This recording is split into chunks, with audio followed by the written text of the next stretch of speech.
The real chef is the one with humility and determination.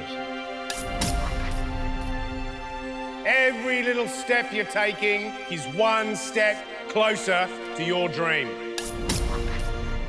This is an amazing opportunity that will change one of your lives.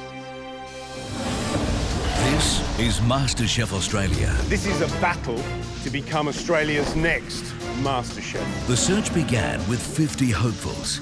Don't forget, the MasterChef title will not come to you. But only 24 would begin the MasterChef journey. Welcome to the MasterChef kitchen. I'm here. I'm finally here. Together, they've cooked for and worked alongside some of the world's greatest chefs. Thank you so much. You've been inspirational. Plated spectacular dishes. Hallelujah! I think it's brilliant. Magnifique. And faced some of the toughest challenges the culinary world has ever seen. It's showtime. Let's light up the stove. London, baby! Let's go to Paris. But week by week, only the very best survived. The problem with this dish is you haven't really done all that much. You've really let yourself down. I gave it my best shot, and I think that's all you can ask of a person. It's time to leave the MasterChef kitchen. The MasterChef competition has completely changed my life. Yeah, love it. Rock on. To have people say that they love your food, that's an amazing feeling. Cooking's my happy place. I can say that I've almost done everything apart from winning the title. And now, it all comes down to two remaining hopefuls. Welcome to the MasterChef Grand Finale. Callum, the boy from the Barossa with a passion for desserts. I don't know how this is going to go. And Adam, the lawyer with the creative flair for the exotic. And the pressure is enormous. Tonight, 3 epic challenges stand between them and their dream of becoming Australia's next MasterChef. Ding, ding, bring it on.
Waking up this morning, it's a bit strange.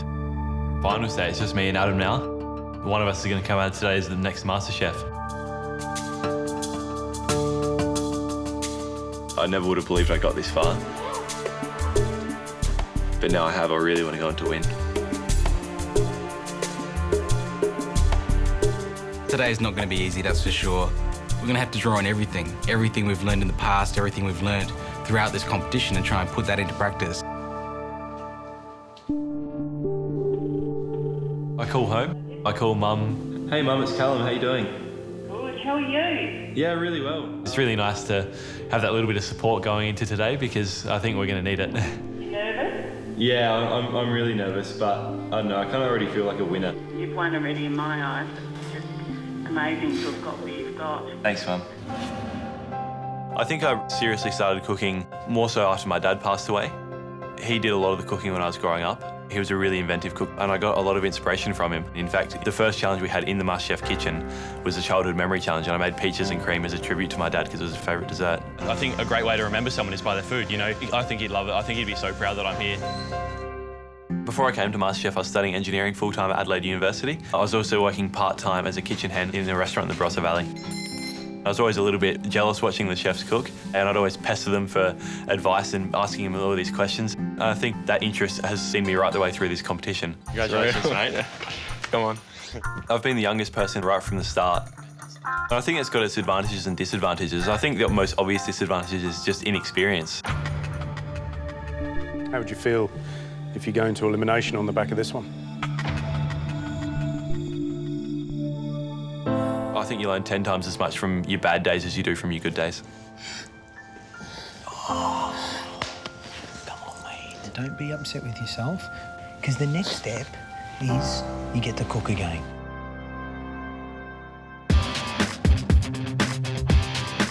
That's it. Callum's biggest strength is his ability to learn. He takes on things in a millisecond. You're the whippersnapper. Well done. Congratulations. Callum's one of the very few cooks that pushes the boundaries, and that's what makes his food stand out.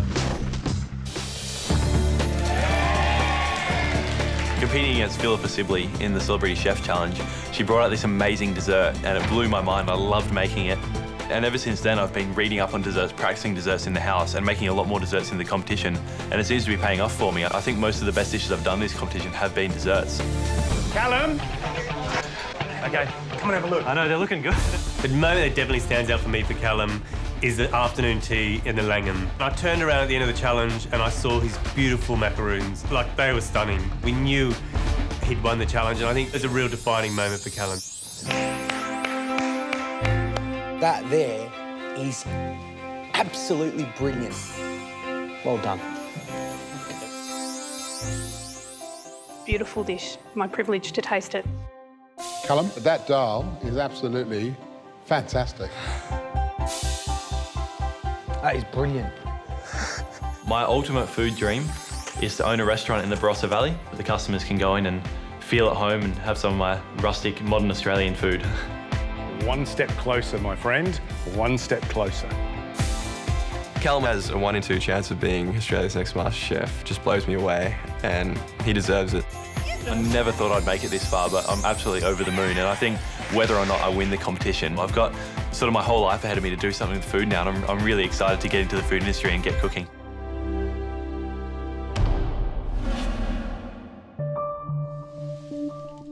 I called my dad this morning to tell him I'm in the final too. How do you feel? Nervous. It's a big day today, but I'm not scared, so just looking forward to it. Are you crying, Dad? Not really. I could hear a little crack in his voice, and he said he wasn't crying, but I think he might have had a little bit of emotion there. And yeah, it's really nice to know that he's proud of me. My father's Chinese, born in Malaysia, and my mother's English, born in Singapore. I grew up in a very big family. I had 8 brothers and sisters, and every month one of us would have to cook a meal for the whole family. I think I started when I was about 8 years old. For the last 6 years, I've been living in Tokyo, Japan, working as a media lawyer for an American company. I really enjoy my life in Japan. I've got great friends there. I've got my girlfriend there. And I guess this competition's the difference between coming home with a career as a lawyer or coming home with a career in the food industry. I definitely know which one I prefer. Congratulations, man. Thank you. Making it into top 24 was a huge achievement. But there were a few weeks at the start of the competition where I didn't feel like I was making any headway at all. What are you cooking, man? I'm being a little ambitious today, guys. I'm trying to make a 3-course pizza. Oh, that sounds awful. Oh, it sounds terrible. Are you kidding? I'm not kidding. Dishes weren't making sense, and that's, I think, something that I was really immature about. Is there something that I can do to push myself forward? Melbourne was definitely a real turning point for me in this competition. Cooking at the Press Club, George's 2-Hat restaurant, was an unbelievable experience. You're going to end up with a beautifully flavoured lamb chop. Great, thank you, Chef. And to come out of that winning is an amazing feeling. I'm just really proud of all these guys. I'm proud of myself as well. I'm just really happy. Your time starts now. I think my high point in the competition was winning the immunity pin. Who do you think, out of Aaron or Adam, is going to walk away with immunity? Adam. My vote goes to Adam. Good on you, dude. Well done. That was one of the best days of my life. The last few months in this competition have been extraordinary. Some of the best experiences of my life, some of the toughest challenges of my life. I love that Paris Super Challenge. There was just something about standing there on the banks of the Seine and thinking that just a few months ago, At that exact time, I would have been sitting behind a desk, reading my 70-year contract for the day. It was just a real moment for me. The thing I love about food is that it's really honest. It's a really pure form of expression. Adam's ability to balance flavours and push the envelope a bit is his defining strength in his food. I reckon that was the dish of the day. I scored it 10 out of 10. Delicious, clever, innovative. He is supremely intelligent and absolutely passionate about food. And knowing that someone like that has a chance of winning MasterChef is truly inspiring. To win this competition and to be able to go on and have a career in the food industry is something so different from the life I had before I came in here. It would be a dream come true. Over the past couple of months, this place has really started to feel like home. But we've got to move on, and we've got some pretty exciting things ahead of us. It feels like we fit a lifetime of experiences into the last few months, and it's just down to this last day. One of us is going to be Australia's next MasterChef.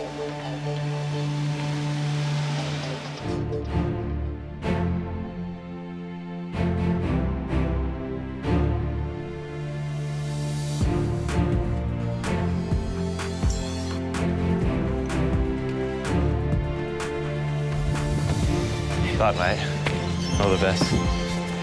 Let's do it.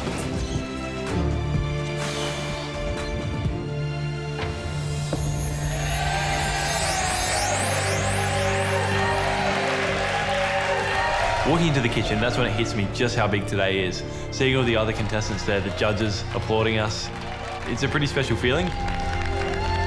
Everyone's face just looks proud, and there's just like a tingle that goes up my spine, and I think, wow, I can't believe I'm here.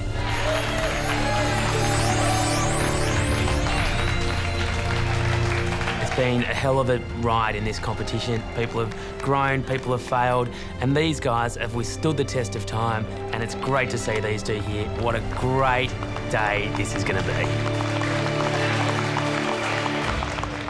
Adam, Callum, welcome to the MasterChef Grand Finale. You deserve to be here. We couldn't be more pleased that the two of you are in this finale. You belong here right now. To see how far you've come in this competition, it makes the three of us incredibly proud. You must dream to succeed. And this competition was a dream. But now you need to focus. You need to think about everything that you've learned, and you need to cook. Kind of feels like I just swallowed a brick. There's this really strange feeling in my stomach. I was feeling really good up until this point, but now I'm just feeling really nervous. I've been scared of going home throughout this entire competition, and now it gets down to me and Callum as the final two, and I'm happy to be here, and I think that's a victory in itself. Right, boys, this is the way the day will work. There'll be 3 rounds. The person that scores the most points out of a possible 100 will be crowned Australia's MasterChef. Win the title and you will walk away with some amazing prizes. Culinary training with some of the best chefs in Australia. A book deal where you'll get to put your ideas, your recipes, and your name. And finally, $100,000 to help follow your own personal culinary dream. And so the final battle for the title begins. And it begins with round 1. This is the first round. It is a basic skills and knowledge test. Callum, Adam, your fate lies with what's underneath this row of cloches. As we lift each one, we will ask you a question or set a basic skills test relating to what is underneath. Everything that's under these cloches is something that you would have already learnt here in the MasterChef kitchen, or in fact something that you should already know as a foodie. There is a maximum of 20 points each up for grabs in this round. Are you ready to kick off round 1? Yes, Chef. Okay, let's get started.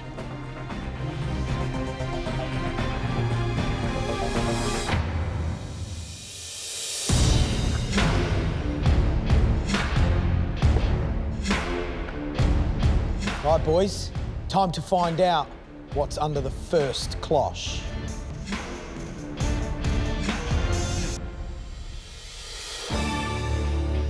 On this plate are 3 spices. Each spice is worth 1 point if you correctly identify it. Boys, step up, taste, touch, smell, and identify. The nerves are there, and it's just, I'm questioning everything. I look at the first one, I'm like, yeah, I know what that is, but could it be that? I look at the second one, I'm thinking, 99% sure, but could it be this? Right, boys, time to write down your answers. I'm fairly sure I know what they are. If the day could just continue like this would be great. Adam, can you please reveal the name of this first spice? Turmeric. Callum, please reveal your answer. Turmeric powder. You both are correct. Well done.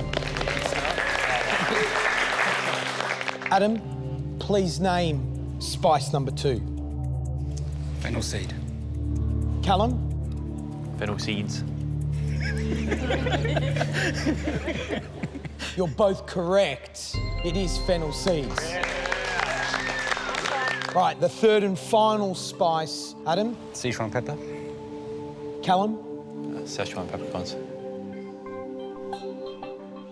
Well done, you're both correct. It is Szechuan pepper. What a great start. 3-3, first cloche done. It's time for the second one. For every fruit that you name correctly, you get a point. See if you can work out what they are. Tasting the first fruit, it's obviously some sort of citrus, but I'm unfamiliar with it, so I might have to guess this one. Callum, what have you named this first fruit? I called it tangelo. Adam? Kumquat. Adam, you're correct. It is in fact a kumquat. It's not a tangelo, but you know what? If I was 20, I probably wouldn't know either. What have you named the second fruit? Starfruit. Starfruit. You both have it right. Starfruit it is. The third fruit, I know it. I swear I know it. In my mind at this exact moment, oh, bang, it just hits me. It's too late. The answer's written down. Callum, now to reveal your answer for fruit number 3. I can say with 0% confidence, pomelo. I wrote for Joe, but I know it's a guava. It is in fact a guava. Adam, bit too late remembering what fruit it is. So a score update, Callum, you've got a total score of 4.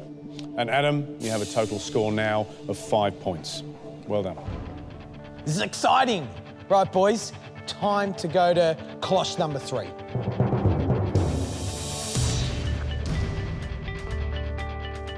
The third cloche comes up and it's cheeses.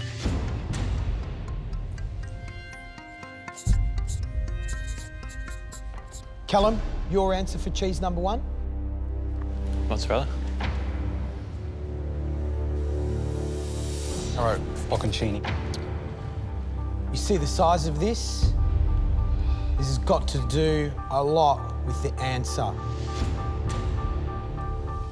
Bocconcini translates to little mouthfuls. These are bocconcini. Adam, you're correct.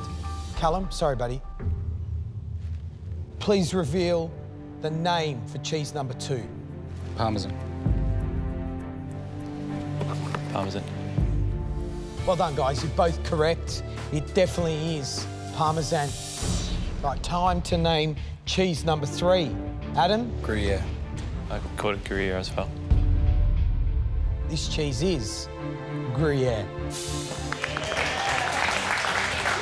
So at the end of the cheeses, Callum, you're on a total of 6 points. Adam, you're on a total of 8 points.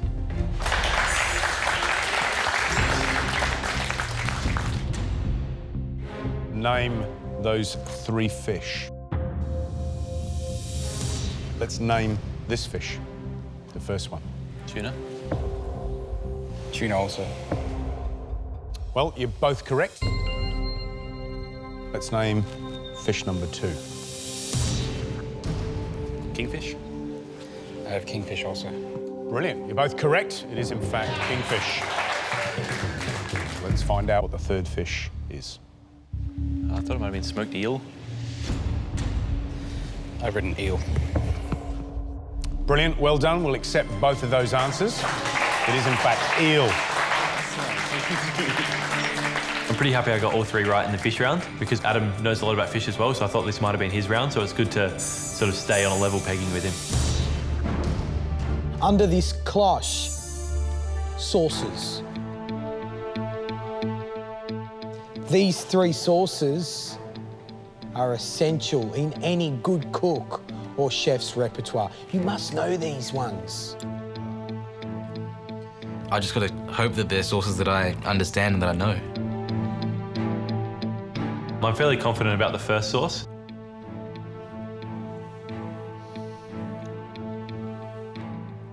Second sauce, all I'm tasting is butter with sort of a hint of acidity and some sweetness.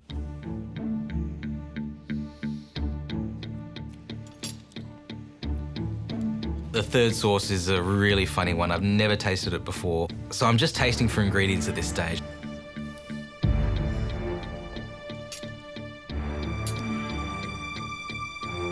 I think it's time to write your answer down.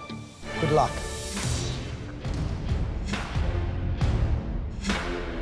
Callum looked really puzzled. He kept tasting the second sauce. I don't know if it's because he doesn't know what's in front of him, or if the nerves and the pressure of Adam starting to, you know, get a little bit ahead is starting to affect him.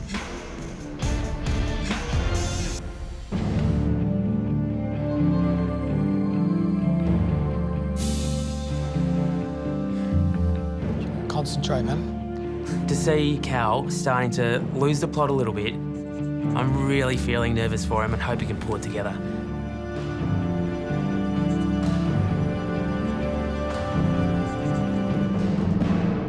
Please reveal the name to the first sauce. Tartare sauce. Tartare sauce. You're both correct. It is tartare sauce. Please name the second sauce. Hollandaise. This is going to look really stupid, but I couldn't taste much acidity and I could taste some sweetness. So I kind of ruled out savoury sauces. Lemon curd. I reckon every Sunday in Australia at about 7:30, 8 o'clock in the morning, chefs are making this in their restaurant to serve it with breakfast. On poached eggs, this is hollandaise sauce. Sorry, Callum, you're incorrect. Yeah. Sauce number 3? I wrote down romesco. No, I didn't know what it was, so I kind of just wrote some of the ingredients. Chili, hazelnut, and almond dip. It's a classic Spanish sauce. It is called romesco. Nice. Callum, you named all the ingredients right in the romesco sauce. Unfortunately, that isn't the classic name. Callum, you got one of those sauces correct, adding to your already 9, so that gives you a total of 10 points. Adam, you got all 3 correct, so that means you're on a total of 14 points. Now we're going to go practical skills tests. What's under the cloche? Pretty easy, it's carrots. But your practical skills test is to use your knife skills to reproduce a julienne, a brunoise, and turned carrot. You've got 8 minutes to demonstrate those 3 knife skills. Ready? Go. Go, boys. I guess that on the julienne of carrot because I think it's the one I'm most confident with. It's tricky. You've got to know how to cut them finely. They've all got to be the same. I've got my julienne done, I'm pretty comfortable with it, and I'm cutting my brunoise. A brunoise is a fine dice, and I know it's a fine dice, but I just don't know exactly how fine a dice it is. You've got 3 minutes to go. You need to get a wriggle on. Turning vegetables. It's about creating 5 to 7-sided carrot and it actually takes quite a bit of practice to get them perfect. 5, 4, 3, 2, 1. That's it. Adam, Callum, knives down. So, Adam, we're going to have a look at your juliennes first. Yeah, they're good. Nice and even, nice size. Represent a matchstick. Yep, that's perfect. Adam, I think Gary and I agree. For your juliennes, you get 1 point. Nice. Callum, good job. Nice and even, nice little thin matchsticks. That's exactly what julienne should be, so you get a point. Well done. So, guys, this is what a turned carrot should look like. 5 to 7 sides, nice and even. Look like a little football. Right, Adam, let's have a look at your turned carrot. Unfortunately, that's not a turned vegetable. You don't get a point for that. Sorry, mate. Callum?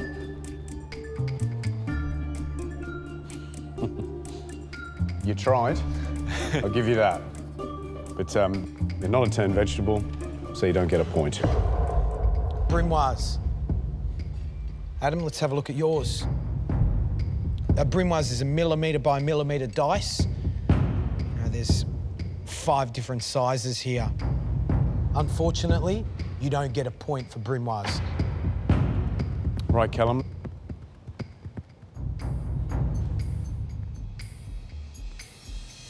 It's a great job. Happy to have that brunoise in my kitchen, so you get a point. Fantastic. To close the gap slightly, it's a good thing. The further he gets away from me, the harder it's going to be to catch up in later challenges, so it's good to get one back. It's the final cloche. Every other cloche has been worth 3 points. This final cloche is worth 2. Are you ready, boys? Yes, George.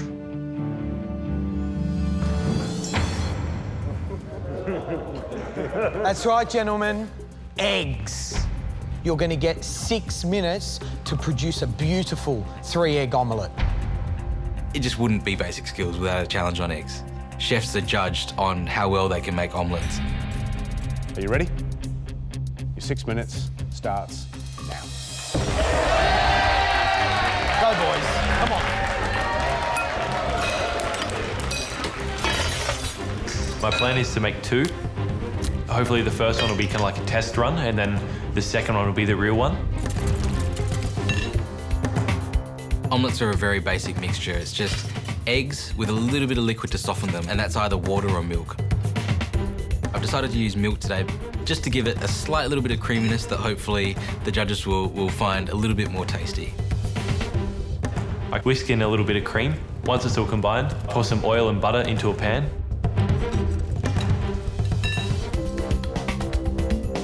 I think my pan is too hot when I pour it in though, because it's turning like scrambled eggs basically. So I take it off the heat to try and slow the cooking right down. I think my second mixture needs to be on a much lower heat to start with, so it doesn't sort of cook so quickly.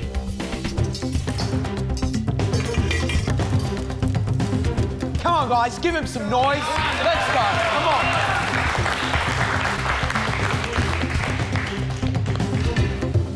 Well done, Adam. Nice one, Adam. I'm running out of time. I don't know if I'm going to be able to get this second omelette up. Still a little bit raw and I haven't even flipped it yet, so I think I might have to serve my first dodgy omelette. This is it, 10 seconds to go. 9. Come on, Cal. 8, 7, 6, 5, 4, 3, 2, 1. That's it. I know it's not the best omelette going around, but hopefully I can scrounge a point.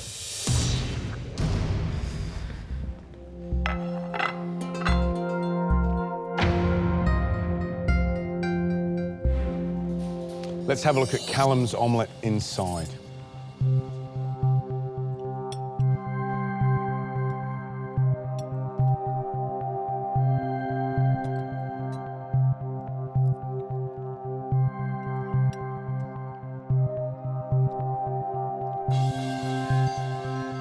Callum, I think the cream actually makes it quite heavy.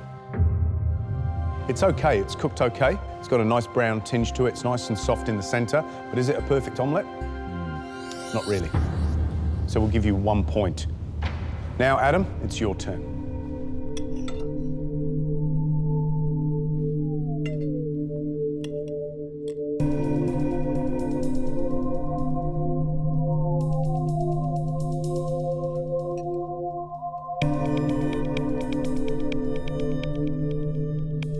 Now I know what a good omelette tastes like. Adam, really lovely and soft.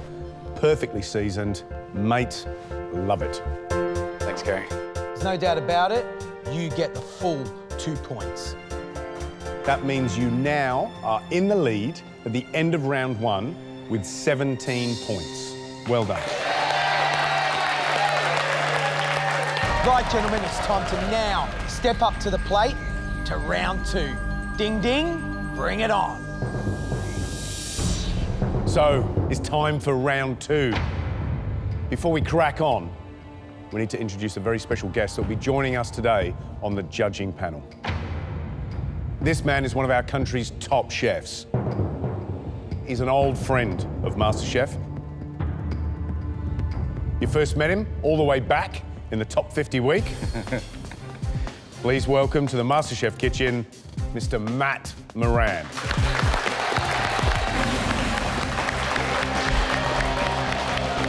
I'm actually quite happy. I've cooked for Matt Moran twice now. The first time I got into top 24 and the second time I won an immunity pin. So it's a bit of a good luck charm for me.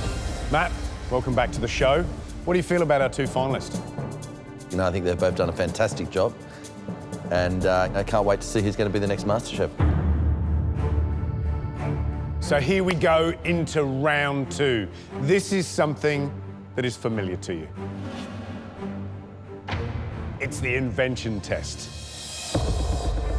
I've always liked the invention test challenge. I won it back in week 2. Callum. And that really sort of started building my confidence in the competition. And then I won again in the afternoon tea challenge in London. So I think I've got what it takes to put up some good food. So, gentlemen, what's the theme for today's invention test? 3 ways.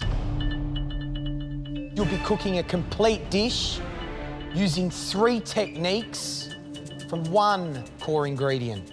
In the chef world, we call that an assiette. And can I tell you, it's a brilliant way to demonstrate your skill because it shows the judges a variety of skills using 1 product. This is where it gets exciting. You will pick your own core ingredient. Thank God. The only rule we're going to give you with that is that core ingredient must be a protein. Callum, Adam, it's time to go in the pantry. You have 5 minutes to pick a core ingredient. Within that 5 minutes, you also have to collect all the other ingredients that you need to cook and produce this beautiful assiette. Your 5 minutes starts now. I rush into the pantry and go straight to the proteins because although I've got 5 minutes, it's going to take me a little bit of time to decide what I'm going to cook. Go with what you know. I'm going for pork belly. It's my favourite cut of meat. But to get pork belly done 3 different ways in 2 hours is a huge ask. I'm going to choose the chicken because if I can make something that's normally pretty standard, special, then I think that's what I'm aiming for. We've got 3 techniques, and that means essentially grabbing ingredients almost for 3 dishes. I could forget something that is going to just destroy my dish. Pressure's huge. I think I've got everything. I don't know. I grab truffles and frozen peas because I think peas and chicken are one of those things that work really well together. Right, that's it, guys. This is the last pantry pick of the year. Your time's up. This is it. You've got 2 hours to cook up a beautiful dish using your core ingredient. And your time starts now.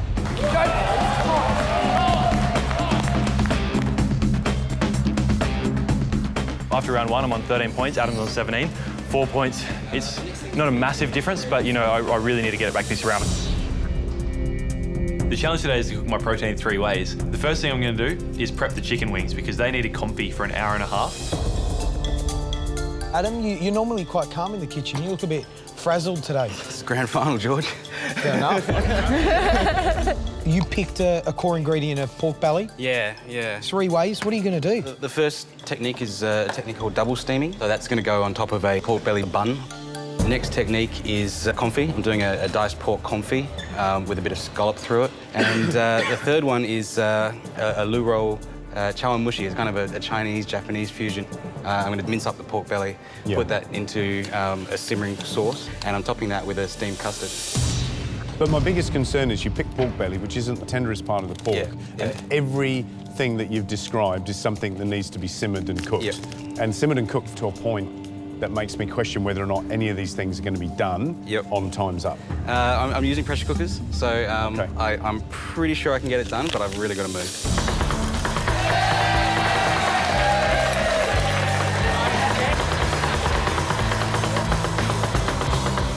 Adam really has a way with pork. I'm lucky to have experienced Adam's pork belly in the house. It is an experience. I would say probably a majority of the dishes Adam cooks in the house are pork. He's made beautiful crispy pork, he's made pork ribs, he's made braised pork. He's a pork master. Callum? Hey guys. Tell us what you're cooking. So I'm doing chicken 3 ways. Yeah. I'm going to call my dish an assi out of chicken and peas because I'm also going to try and do peas a couple of ways as well. So I'm going to do some little confit wings. Yeah, love those. Look how gorgeous they are. I actually learnt that from you, Gary. Yeah. And you push it right down to the bottom, so you end up with these two little funky wing tips that are all perfect for presentation. The next technique I'm going to do is getting the chicken oysters off the chicken and I think you learned that one from you. So it's throwbacks to the press club, isn't it? Exactly. Chicken oysters. Chicken oysters, the back of the leg, they live just in there. They're little treasures. Callum has a history of chicken oysters. You know, chicken oysters 1, Callum 0. Georgie, I got raw chicken. Callum! I don't know why Callum decided to do it today at the grand final. And the third technique I'm going to do is a boudin blanc, which is like a white chicken sausage made from a chicken mousse. My question is boudin blanc. I mean, it's a beautiful, delicate white sausage. Are you worried about perfecting that? I mean, if that's tough and sort of grainy, it's a really terrible sausage. Absolutely. I think that's one of the things that can go wrong for me today, so I just have to make sure I get it right.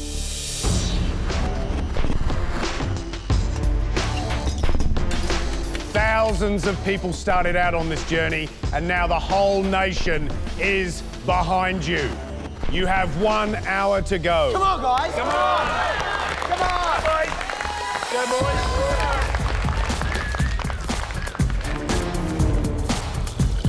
Oh, righto, baby. Yeah. Yeah. Oh. I really can't wait to see what else he does with peas. The texture I wanted, they're nice and soft, so yeah, pretty happy. Good. They look good, they're little confits. They look good, Callum. Less than an hour to go.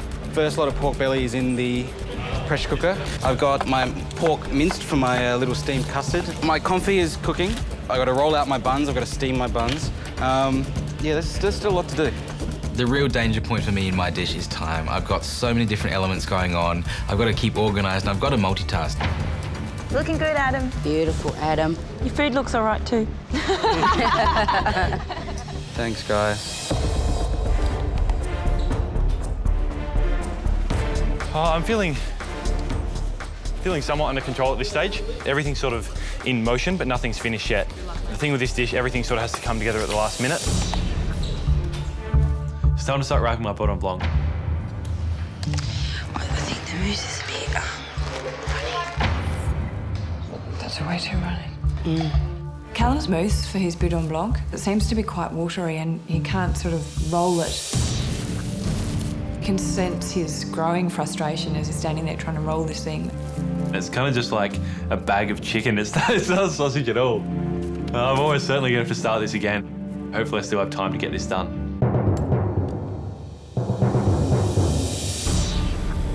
Wow, we're 45 minutes to go in this competition. Feel the stress. Callum, for me, is a concern. That boudin blanc doesn't look like boudin blanc.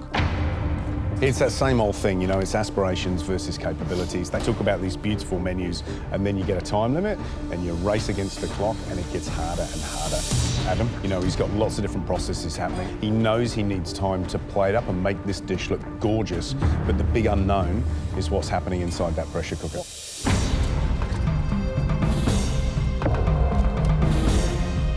Adam Callum, you're our final two. You're cooking head-to-head, and the MasterChef title hangs in the balance. Come on, guys. You've got 30 minutes to go. Come on. I wasn't really happy with my first sausage, and these judges aren't going to accept anything less than perfect, so I think it's worth spending the time to do it again and make sure I do it right. My first Cordon Blanc was terrible. My second one's okay, but it's not fantastic. I'm starting to freak out a little bit now because I'm wasting time on something that shouldn't be that hard. I got to pull it together.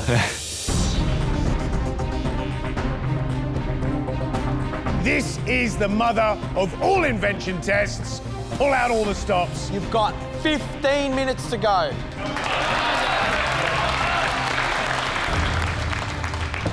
Gary, this is a moment of truth.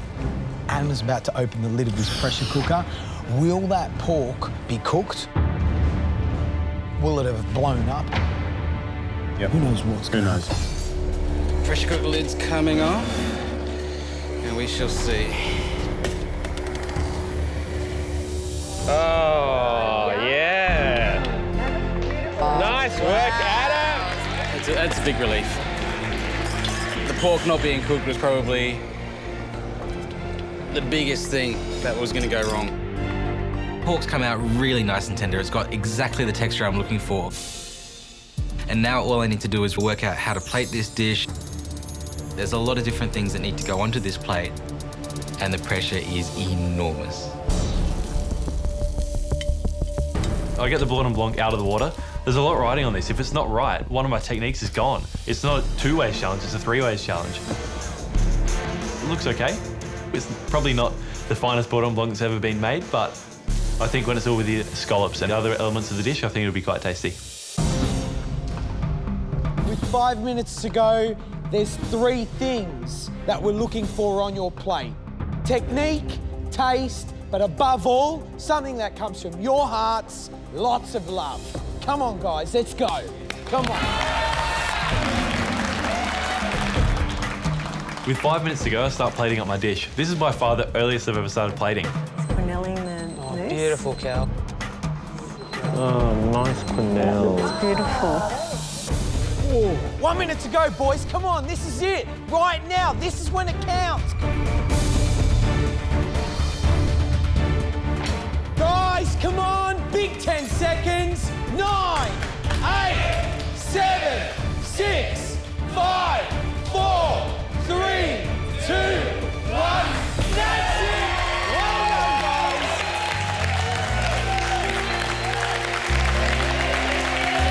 I'm a little bit surprised I pulled this off in time. I was really panicking there for a while, but I've got everything on the plate exactly as I wanted it. I couldn't be happier with the dish. Well done, mate. Well done, mate. Good job. Oh, nice. I'm actually really happy with what I managed to put up. I hope the judges like it.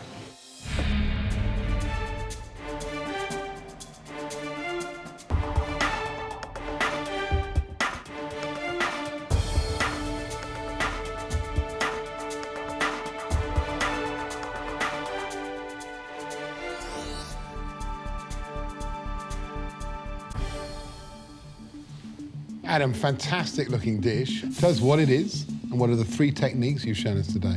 It's a dish I'm calling 3 Little Pigs. It's 3 ways with pork belly. Going from left to right, the first part is a luro chawan mushi. So a luro, which is a Chinese-style minced meat. The chawan mushi is a Japanese steamed egg custard. In the middle, we have confit pork and scallop suyu, and that's served with a green chili and coriander salsa. The one on the end, I'm calling a red rum belly bun. It's a double-steamed pork belly with vanilla, rum, star anise and cinnamon, and that's served with a steamed bun, a lemon paste and some pickled chili. Adam, truth time. I think you should plate up for us and we'll taste your dish.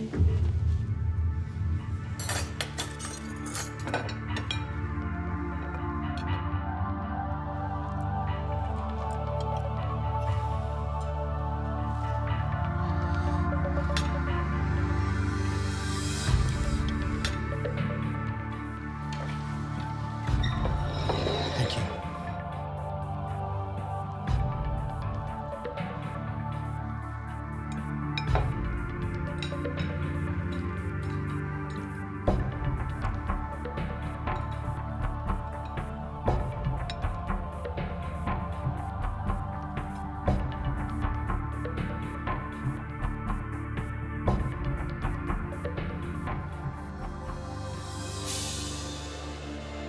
Well, Adam, first up, I'm very proud of you. I'm really pleased. I love each element of the dish, I really do. It's really tasty. I'd polish the lot off if I went to a restaurant. You're a legend. This is brilliance. That custard there is light, it's not heavy. The texture just blows my mind. It's beauty on a plate, it's who you are, Adam, and I am so stoked you're in the grand final, because you are a brilliant cook. Thanks, George. The pork, you sit there and go, pork and scallops, traditional combination, what a great idea. But you've taken that combination and you've just taken it to another place by adding the fish sauce to your little salsa there. As a journey across from that beautiful, silky, soft custard to the end, to that big slab of pork belly, it works so well as a cohesive dish as well. You've done a really, really good job. Well done. Thanks. Look, maybe it could have had some hoisin, you know, pork bun hoisin. I was looking for it. But, you know, other than that, I could not fault it.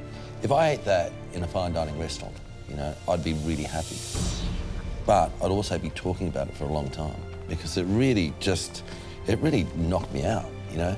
That green salsa, the chili salsa with the coriander, you know, I hope whether you win or not, when you write your cookbook, that recipe is in there.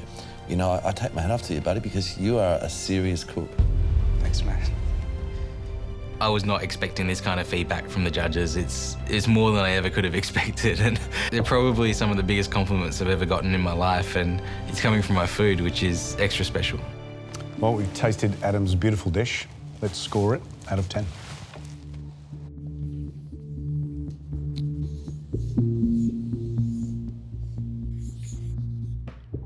Well, exciting. Time to taste Callum's dish now. Yep.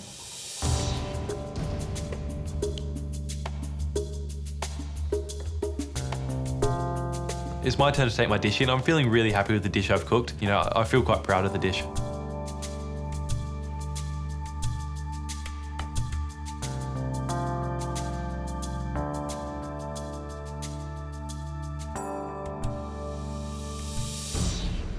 Callum, can you tell us what you have cooked and what techniques you've shown?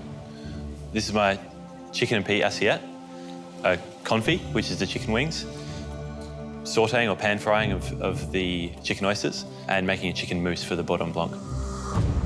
Right, Callum, time to do the honours and plate up the food for us to taste.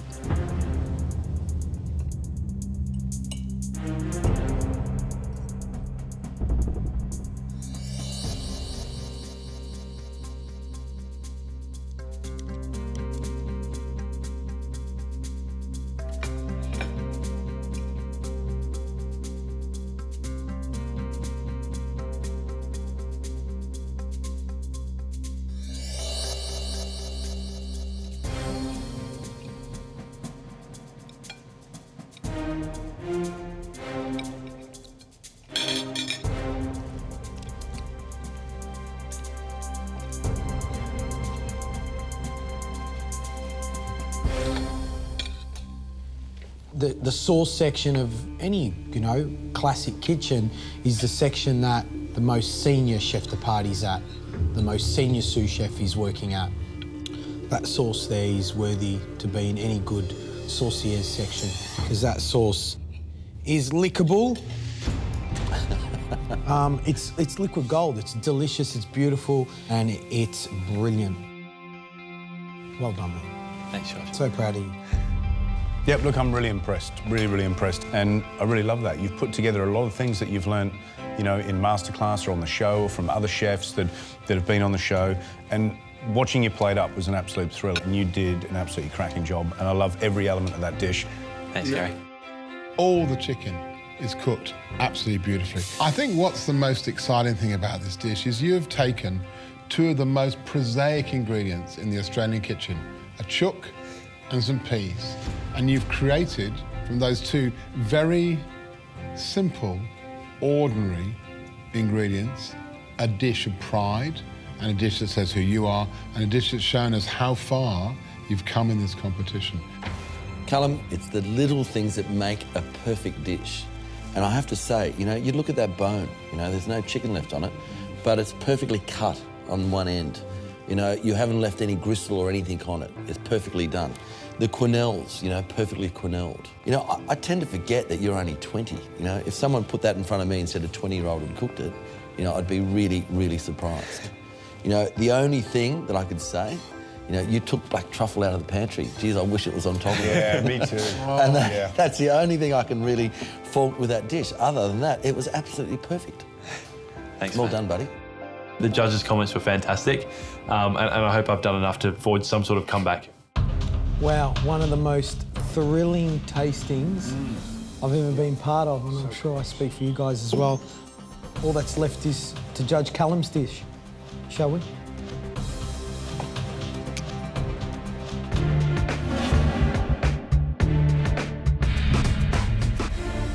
Callum, we're going to reveal our scores for your dish first. George? Callum,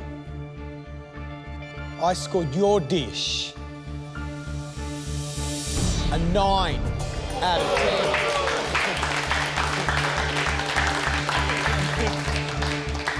Callum, I scored your dish 9 out of 10 as well.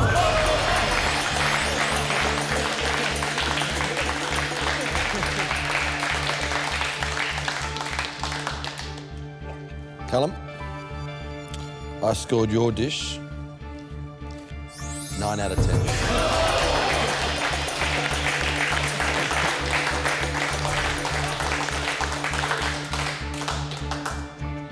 Well, Callum, only my score to come.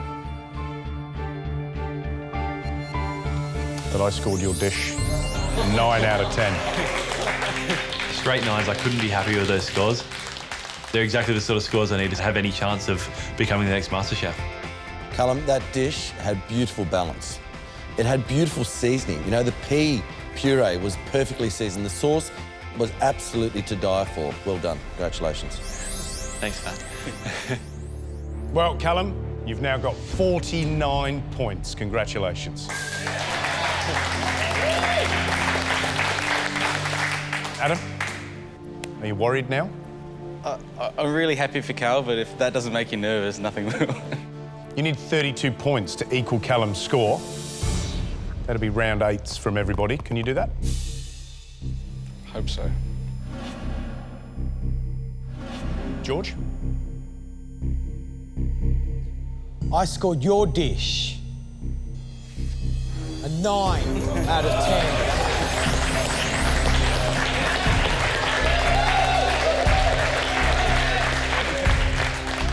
Adam, I scored your dish 9 out of 10.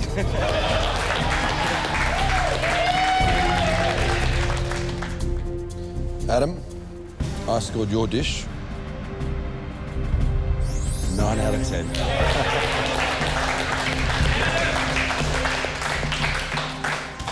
I want that recipe. Well done. Thank you. Adam, that dish wasn't perfect for me. But then no dishes. You have 9 out of 10.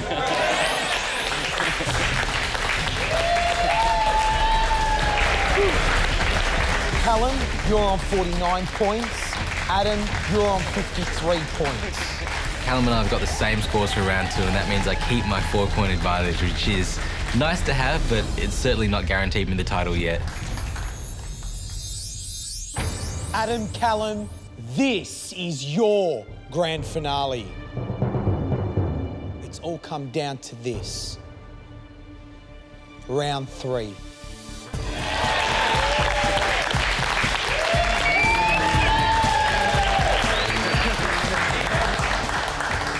The final round, round 3, the last hurdle. Adam's still got a 4-point lead on me. I need to get at least 4 points or more than Adam if I want any chance of winning this competition, so everything has to go right for me in round 3. This is the challenge that will determine who becomes Australia's next MasterChef. The final round that you're going to face is the pressure test. You're producing the same dish from the same recipe with the same ingredients and the same time limit. Believe me, this is the hardest dish that we've ever had on this show.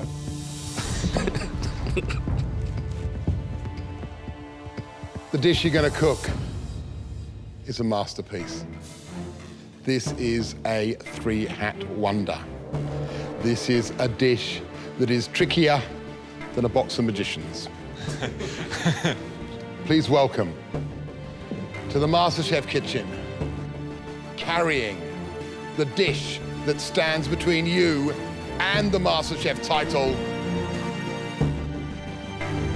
Peter Gilmore.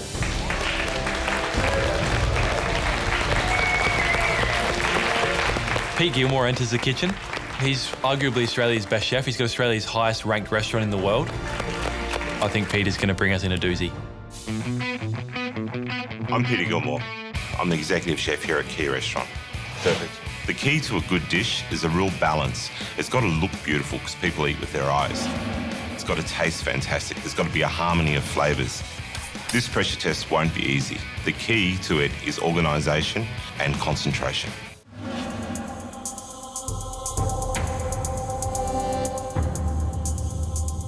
Peter, welcome back to the MasterChef kitchen. Grand finale. I'm assuming you brought something simple and easy. Oh, very easy.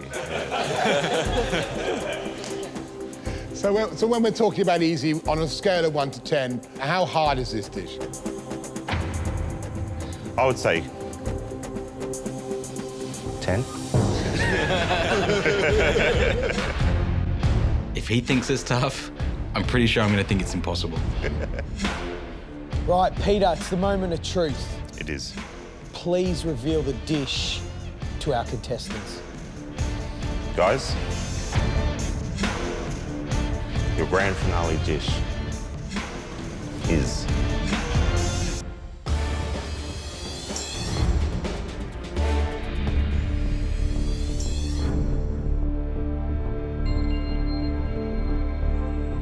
guava and custard apple snow egg.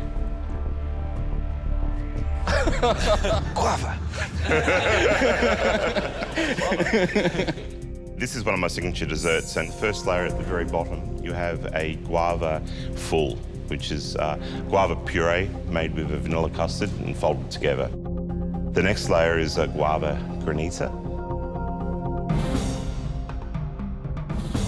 And then the snow egg itself is actually a poached meringue filled with custard apple ice cream. The next thing really is the maltose chul. You blowtorch it and it comes around the egg.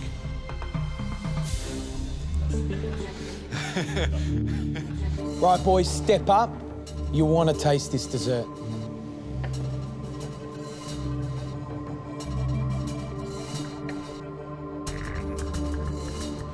Oh, jeez. Wow. No. Dig in a bit further. Wow. Oh, we're in so much trouble.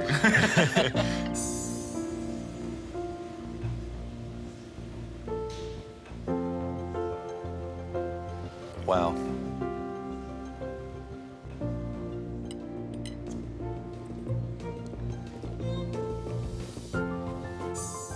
It knocks my socks off. Crack through the top of that little snow egg, and there's the crispy twill, and there's the sort of soft meringue and the creamy ice cream, and then below that there's that acidic kind of iciness of the granita. Delicious doesn't even come close to doing that dish justice. That is extraordinary. It's amazing.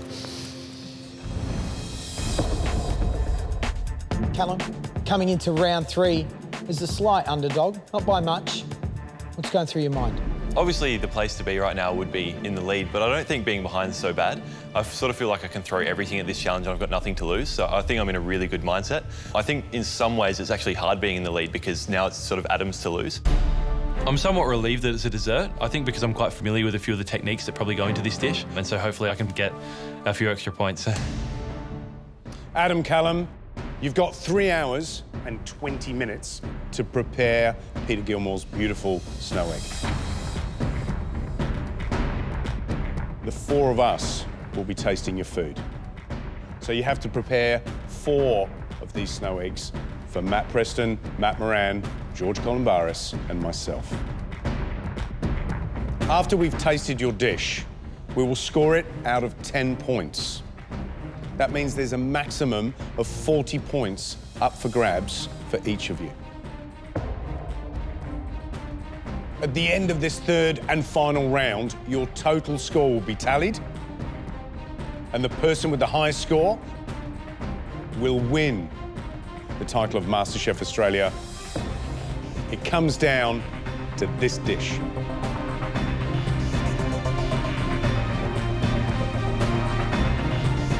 Adam, Callum, this is the final door to your MasterChef destiny. Your time starts now. Come on! Good luck!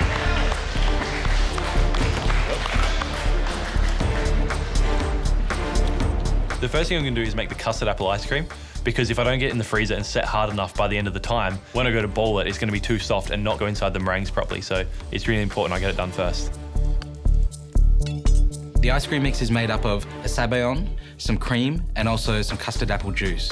I get straight onto the custard apple juice because, to be honest, I've never really worked with custard apples before, and I'm not really sure how long it's going to take me, what I need to do. So if I can get started with that and knock it out, then it's going to put my mind at ease.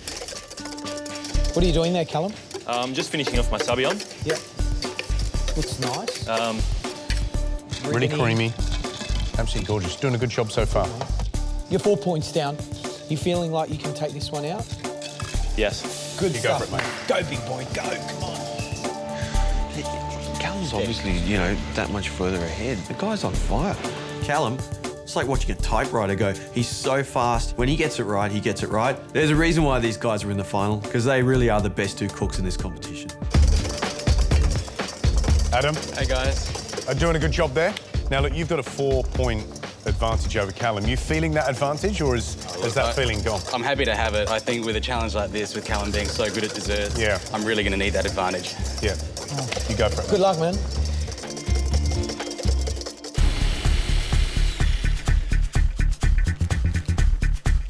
It is impressive to see Cal cooking like that. I mean, that's ridiculously good. One of the things that is most important about this dish is the poached meringue. You've got to get this thing right. It's essential.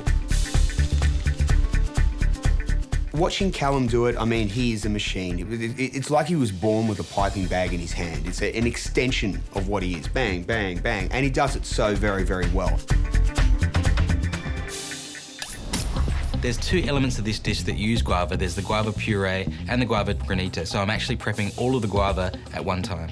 Just this morning, I couldn't even identify what a guava was. Oh.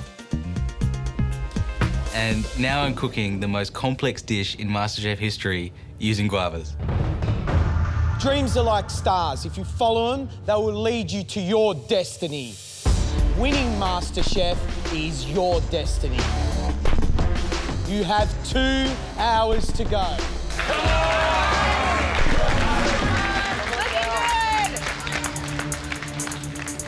I was a little bit concerned about my meringues. Got enough for 4 whole Snow eggs and 1 half a spare. I'm not sure if 1 spare is going to be enough. How are they looking, mate? I think the meringue is okay, but I've only got 1 spare. I was hoping to have a couple more spares than that. Yeah. Does it look all right? I think the recipe would have made a few more if you had let it go a bit longer in the beater. Okay. Aerated it a bit more, but they look good. But I'd be a bit worried about only having 1 half spare in case something goes wrong. With a dish like this, you want to make sure you got plenty, because if they don't get this meringue right, it pretty much is going to ruin the whole experience of the dish. What I would do is cook these off and I'd make another batch after it. I'm really annoyed at myself. This is the sort of mistake that I couldn't afford to make. I'm hoping that it doesn't cost me.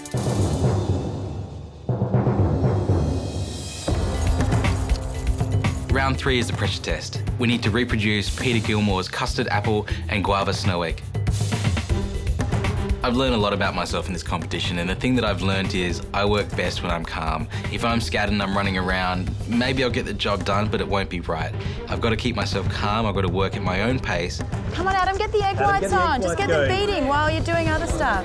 I can't let people yelling down from the balcony about how far behind I am worry me too much. I've got to just try and stay in the zone and hopefully put this dish up.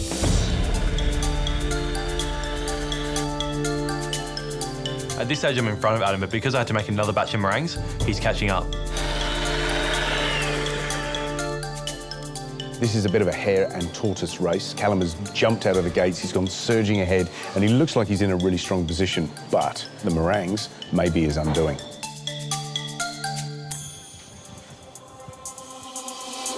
The next thing I'm going to do is make the granita. Granita's an ice-based dessert, so it's basically just sugar, water, guavas, and in this case strawberries for a little bit of extra colour and flavour. Get into the blast freezer, and that's ready to go.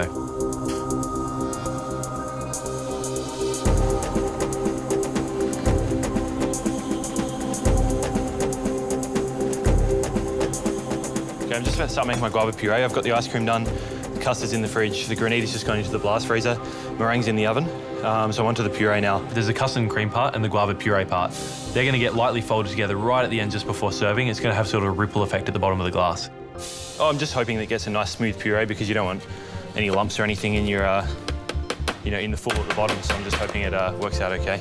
Cal's a fair perfectionist with his cooking and especially his desserts. Cal's chopped guava, it's just this absolute beautiful thing. Hey, look at that. Hungry. Oh, Cal. That looks so good, Callum. You are a champion. Go, Cal. I want a solid meringue that's going to hold together when I blowtorch it. Because if this meringue isn't solid enough, it could all fall to pieces. I take my meringues out. It's all going to come down to when I take the tops off, are they set all the way through? Meringues are actually quite firm. Ah, they look great, Adam. Oh, Adamski. It's a big relief. I'm really impressed with Adam's meringues. I think they look really wonderful. Just making the holes in my meringue for my ice cream. I've only got 2 more elements left after this, plus getting everything ready to plate up. So I'm going to be down to the wire. The most difficult step is the one to come, and that's making those twirls. Peter, you really have set the grand finale challenge of all grand finale challenges. This is amazing and very complex, very delicate, a very beautiful dessert.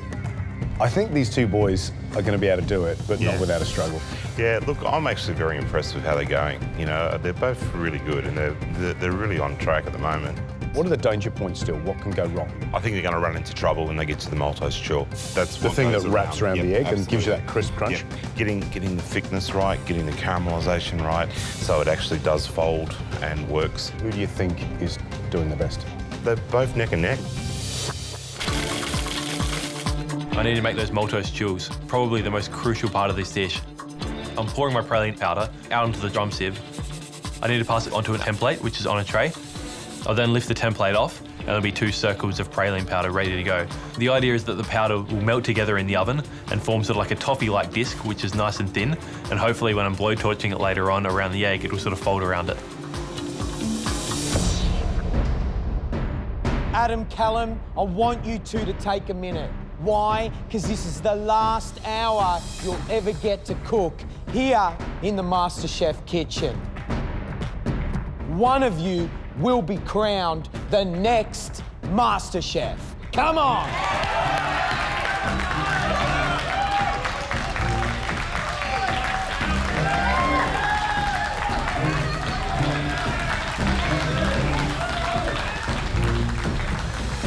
I pull my granita out of the blast chiller and I'm starting to flake it up with a fork, and it's actually working really well. It's coming to those nice soft shards that I was looking for, and I'm pretty happy.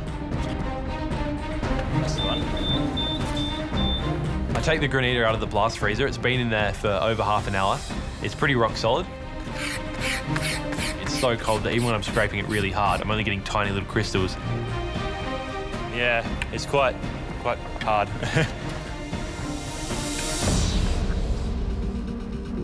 Peter, can I ask you a question about the twirls? Yeah. My twirls are still going. They're looking very thin. I was going to do 2 layers of the dusting. Is that an okay idea? I wouldn't, no. I asked Peter his advice, and he thinks it's just a little bit too thin. It's just a little bit thin around here. Yeah. Get as many done as you can. Okay, so you've got backup. Yep. Thanks, Peter. I I only need 4 twills, but if I work really fast, I can get them all into one oven. I've got 2 ovens on, 4 trays, that's 8 twills in total. The rest are going to be backups. This is just like the restaurant. Busy service ahead, you're racing the clock, first customers are about to walk into the door, and you're struggling on 1 or 2 elements, and this is where we are right now.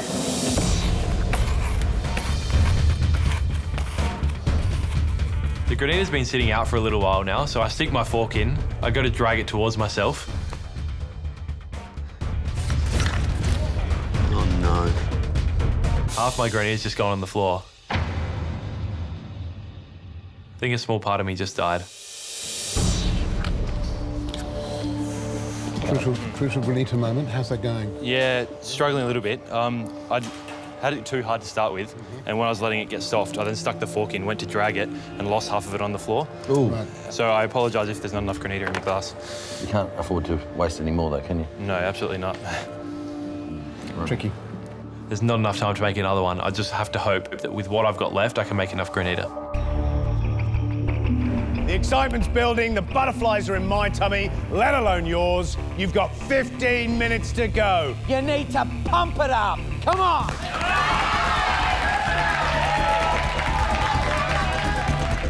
I have 2 successful twills so far. Looking at how delicate these twills are, getting a blowtorch onto them and getting them to actually wrap around those little snow eggs is going to be quite a difficult task. The first couple of twills I make are a little bit thin. They're sort of cracking and not coming off in one piece, and you really need it to come off in one nice disc. As I'm going though, the twills are getting better and better. Just want as many as possible. These are exciting times. These are the last 10 minutes. Don't let your MasterChef dream slip away. This is it. Come on.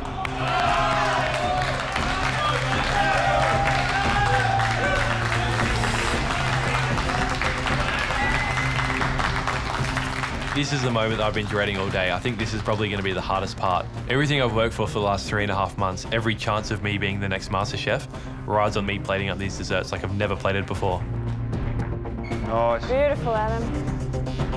I need to take some little balls of that custard apple ice cream and put it into the meringue halves. I need to cover those so they make a complete dome, and then top them with a twill. I'm blowtorching the twill. This is a really delicate part of the process. I have to be really careful here that I don't break these twills. I just have to be really gentle with the heat.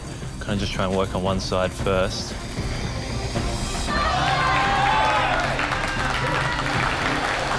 I put my blowtorch onto the first one and just cracks straight away. I'm thinking, oh God. I start on my second twill and cracks again. I don't know what I'm doing wrong. It's one of those moments from the balcony where, I was dying inside. I couldn't even watch it one stage. It's turning out to be a bit of a disaster. I mean, there's only about 5 minutes left. I just don't have time. Who would have thought a few little biscuits would cause so many problems? You have 5 minutes to go. This time, I'm actually blowtorching the outside of the twill in a circular motion. And doing that, the outsides start falling down. Oh, perfect. Go, Adam. Oh, Callum, that looks great.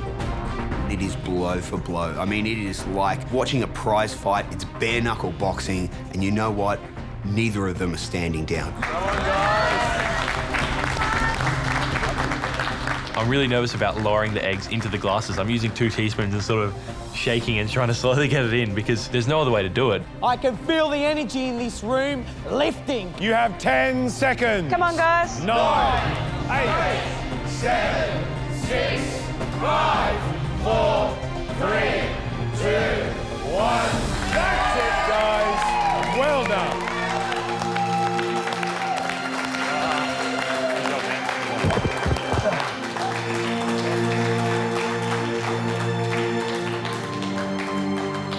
I don't think I could have put any more into this dish in round 3.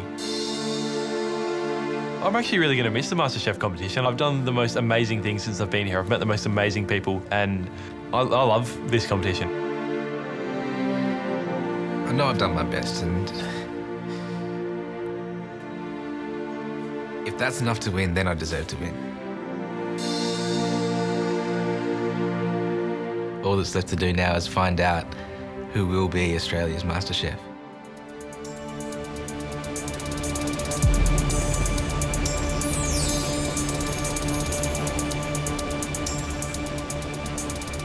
Everything I've worked for the last 3.5 months has come down to this dish right now.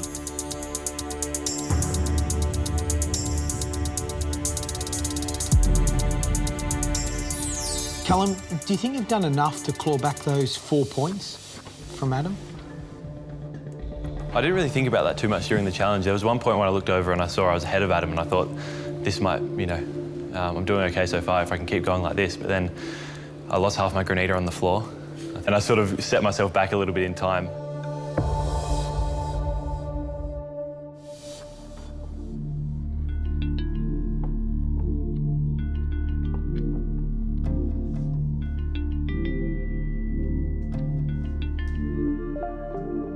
Moment of truth.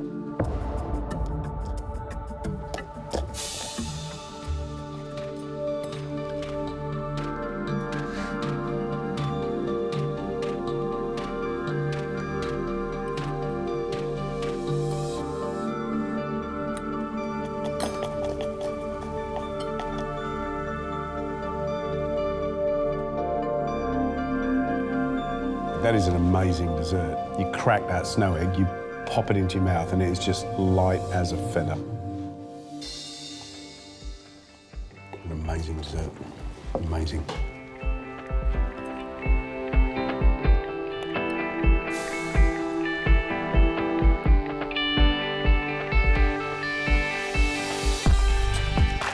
It's just absolutely gorgeous. You get the guava. Incredible. It was fantastic.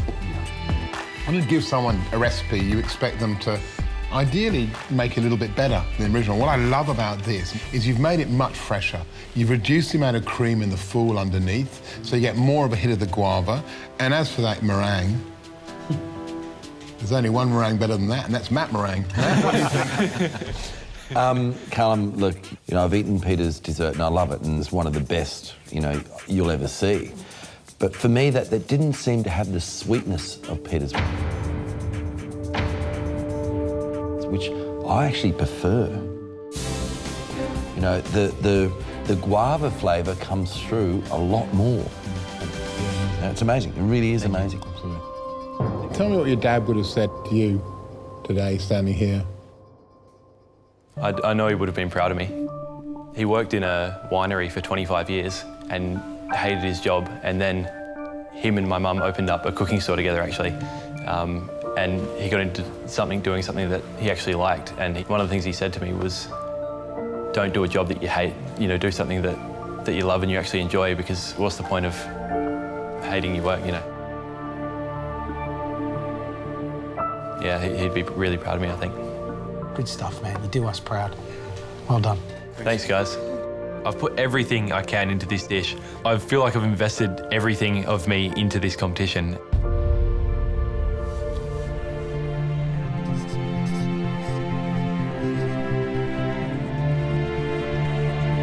As much as Adam and I are really good mates, I didn't come all this way to go, yeah, I'm happy for second. I've worked really hard and I really want to win.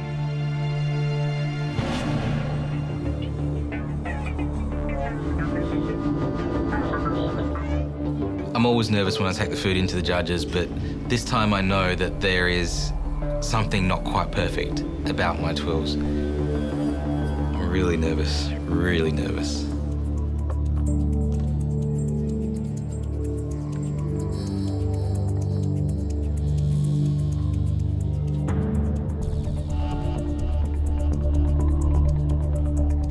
Adam, how do you think you went? Didn't go exactly as planned. Tell us why. When I put the 12s on top of the snow eggs, and I was applying the blowtorch, they were cracking. Okay. And just not sure what went wrong then. Well, I think it's time for us to taste.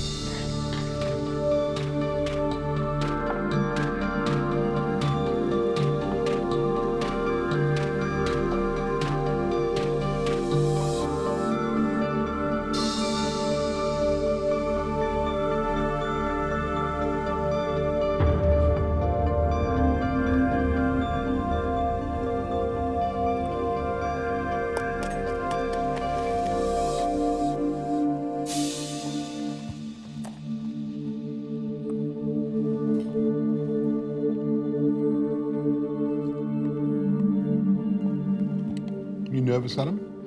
I'm a little. And by little, I mean a lot.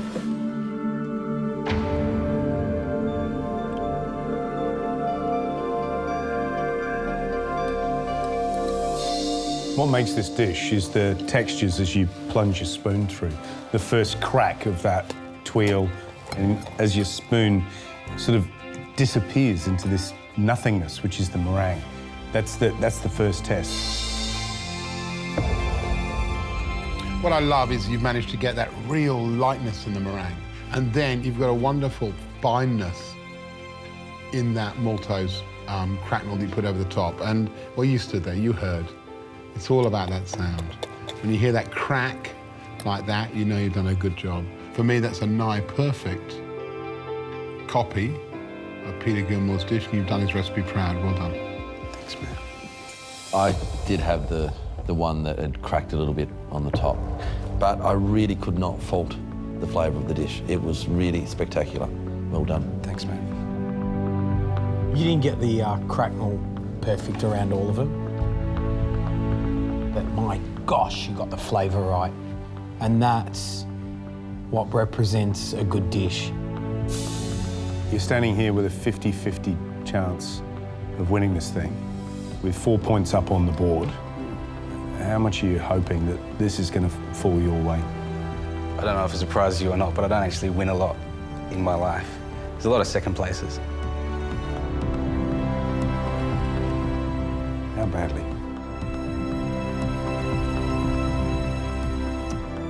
With everything I've got.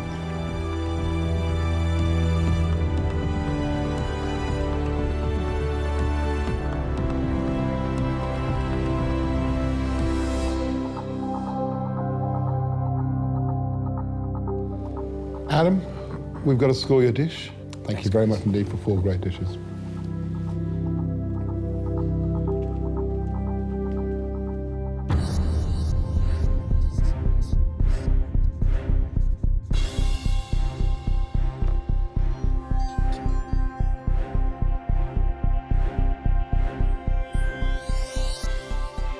We've scored the dishes.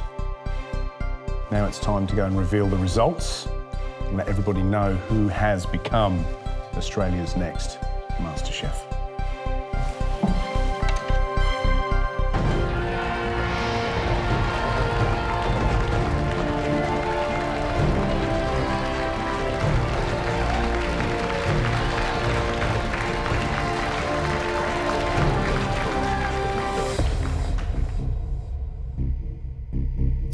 Callum, Adam, 14 long, arduous weeks, and it all boils down to this.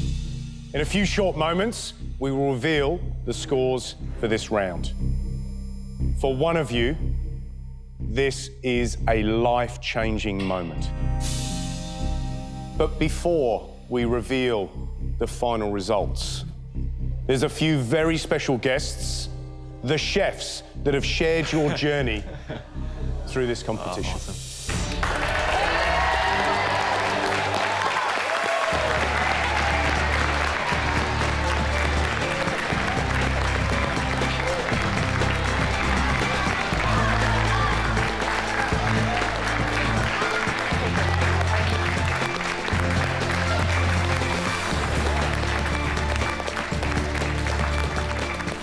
These are the acclaimed chefs that have been watching you for the last 3 months. They've mentored you, they've cooked against you, but above all, they have inspired you. Very shortly, one of you is about to join our wonderful industry. And I bet you these guys here can't wait to find out who it's going to be. Before we reveal our scores, let's remind you what's at stake. If you win, not only do you pick up that prestigious title of Australia's MasterChef, but also you'll win training in some of Australia's best kitchens, a cookbook deal with Random House so you can publish your own cookbook, and $100,000 in cash to follow your culinary dream. I don't know if you appreciate it, but any minute now, for one of you, your life is going to change. We are going to announce who is going to be Australia's next MasterChef.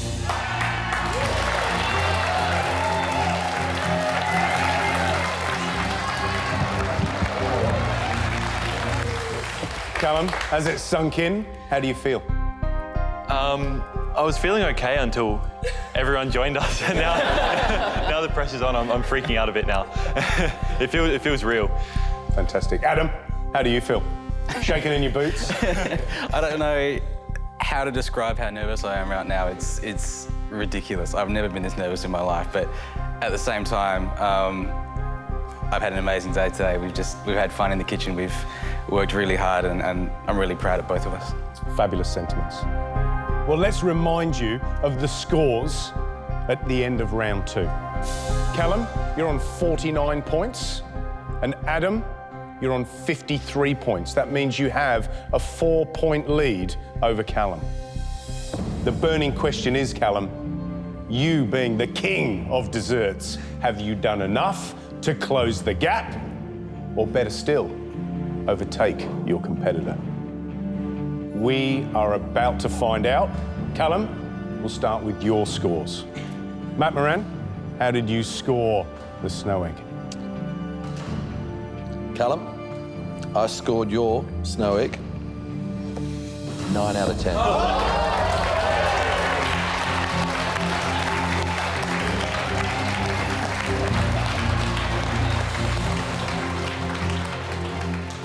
Now, Callum, you didn't have as much fool in it as Peter Gilmore, but to be honest, I actually preferred it.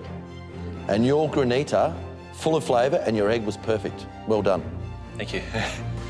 Wow, that is an incredible score. 9 out of 10 from Matt Moran, one of the best chefs in the country. Callum, that must make you feel $1 million. Yeah, it's amazing. Callum, it's amazing. Now to find out what Matt scored your snow egg. Callum, I scored your snow egg 8 out of 10.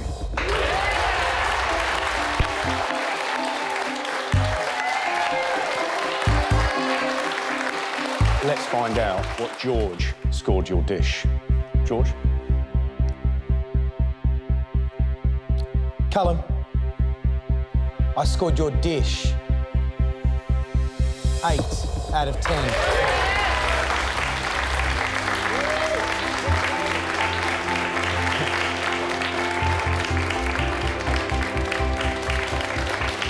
Callum, are you ready?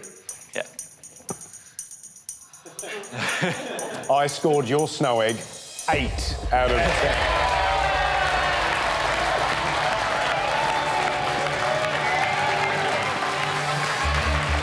Callum, that means that you've scored for this round 33 out of a possible 40 points. Your total score for the whole day is 82 points out of 100. Well done, Callum.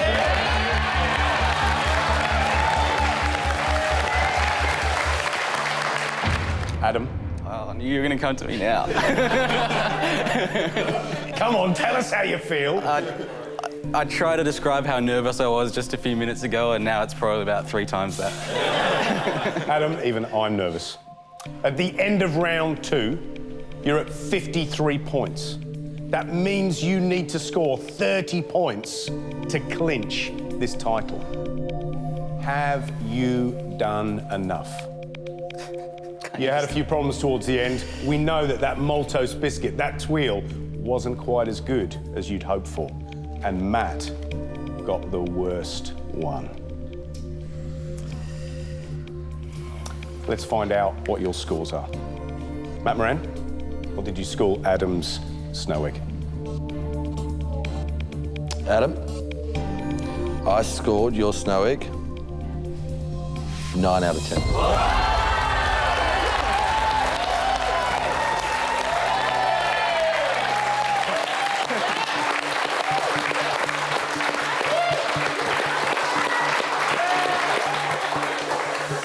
As Gary said, Adam, my maltose tuile wasn't perfect, but the rest of the dish was perfect. Well done.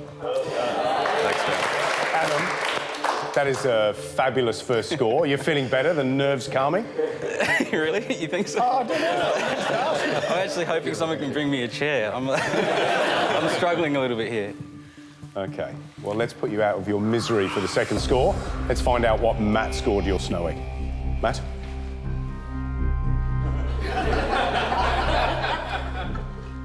Adam, I scored your snow egg 9 out of 10.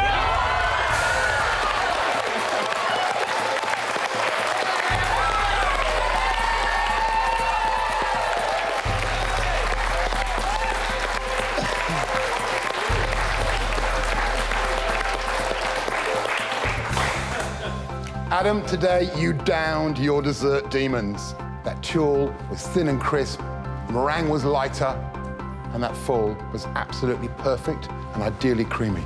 Beautiful job, well done. OK, Adam. Now for George's score. George? Adam, I scored your dish 9.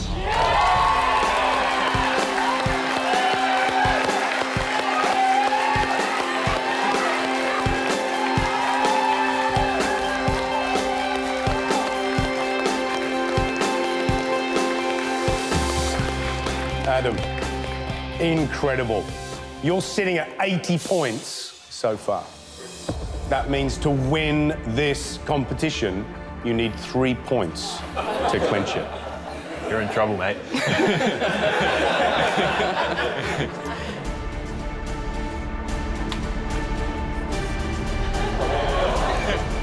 Just checking I've got the right one.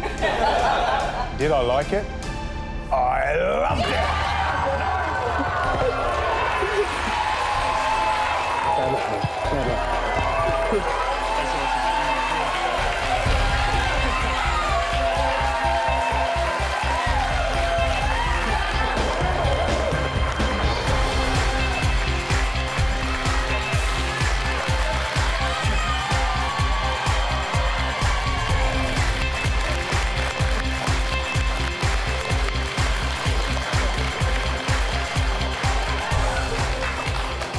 Adam, you scored 89 points out of 100. You are Australia's MasterChef 2000.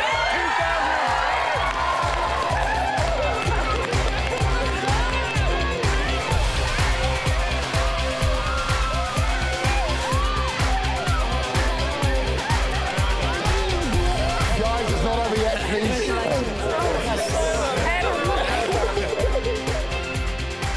But Adam, you said earlier on today that you spent a lot of your time coming second. Well, you are second no more. From really early on in the competition, the three of us watched you and we thought you had something very special.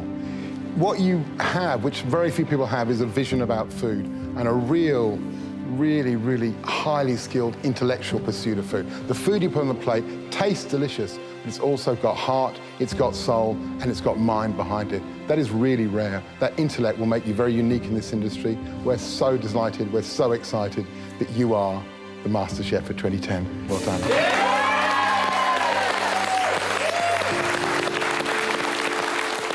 Adam, can you describe that feeling to us? Disbelief. I mean, it's extraordinary. I can only imagine how Julie felt this time last year. I'm over the moon, absolutely over the moon, but I still just can't believe it. It hasn't sunk in yet. You are, man. Let it sink in. Callum, you're not leaving this competition empty-handed. We've got something special for you. This is how it's going to work. I'm a little scared now. You're going to come down to Melbourne for a culinary scholarship in my restaurants.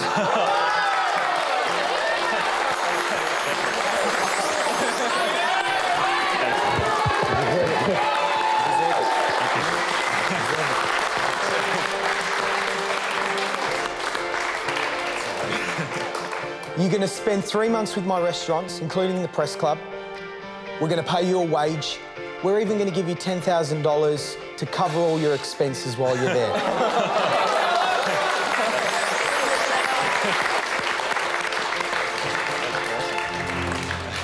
I can't wait to see you in Melbourne. You're a brilliant boy, mate, and you are going to be a superstar. Trust me. Thanks.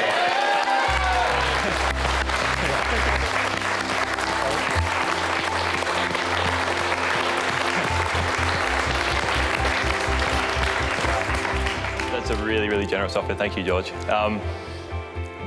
And I think, yeah, I don't think any of us are losers. I think although Adam's won the title, we've all changed our lives. I certainly feel that way. And I can't wait to get into your kitchens, George, and keep cooking. Adam, is there anything you want to say before we leave? If I was wearing a hat, I'd take it off to Callum. He's extraordinary.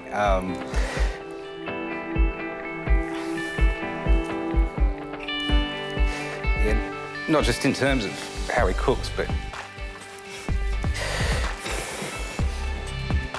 Stop crying! I'll tell you what we'll do. We'll just bring in a few people that need to share this moment. Welcome your families. That will help.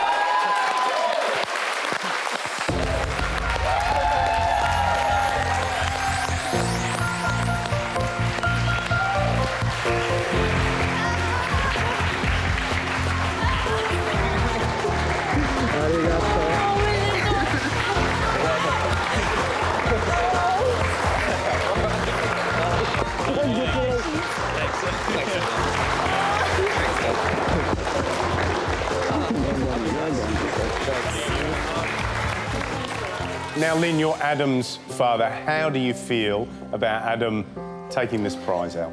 At this moment, on top of the world. No, it's been I think he's done credit to himself. Cries more than I do. And it's done great credit to all of us. And at this stage, can I be excused and I'll just give him a hug.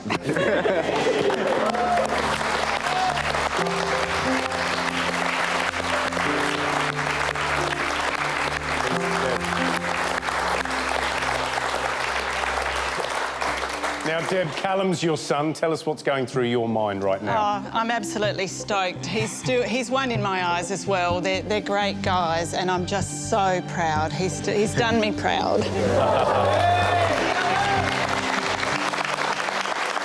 The show is all about 24 people. It's about you, 22, and you two. You're the heart of the show. You're the reason why people watch the competition. It's been a joy to watch you cook. It's been a joy to see you take your first faltering steps. And we're excited to book a table for 4 at his restaurant and to book a table for 4 at all your restaurants, buy your cookbooks, read you in the newspapers, read you in the magazines, see you on television. To all of you, welcome.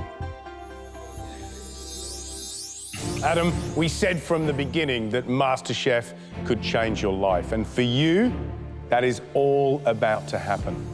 You become what you practice most. And you've practiced in this competition a certain humility, compassion, passion, enthusiasm. And of course, you've given us some incredible food, incredible flavors, and you will go far. You have earned that key to the door, and behind that door is a glittering, sparkly, new MasterChef kind of life. Congratulations, you are Australia's MasterChef 2010.